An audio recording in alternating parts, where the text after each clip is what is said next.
what came to mind for me is that like I have not always, surrounded myself with people that I get to be my true authentic self with. I think that has been a journey for me over time to like pare down the people that and just be more selective. Mm-hmm.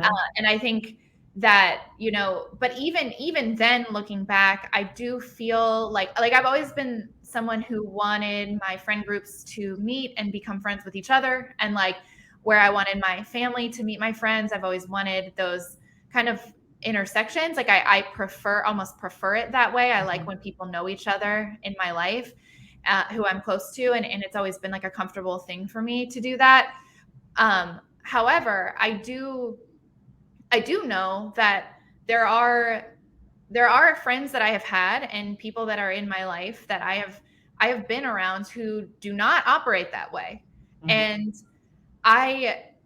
I have spoken to them, and I've been around that kind of that energy of like I I'm so different around you. Like I'm speaking of like a friend that I have. Like she is so different around me than she is about around her other friends or her family.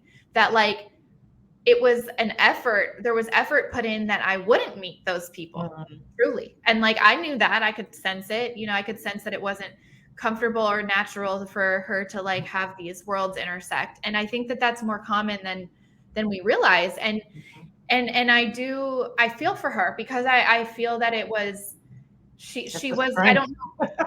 Yeah, it's exhausting, and I don't know who she was.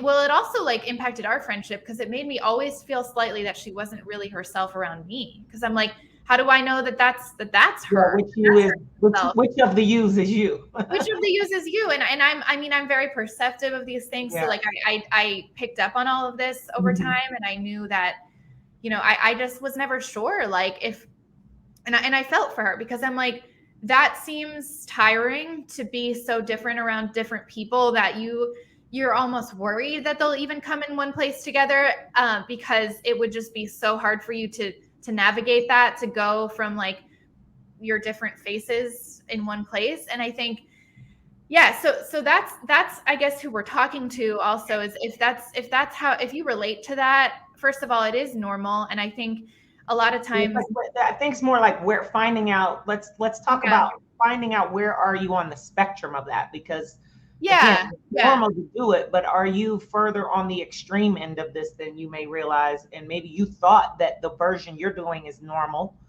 And we're Right. not trying to call you abnormal. We're just saying that when you start going to the extreme, you may not realize it, but you're probably causing yourself some challenges that just aren't necessary in life, that you can rid yourself of. I don't know about you guys, but I'm always down to find hacks, if you will, that will make my stress level lower and my happiness level higher.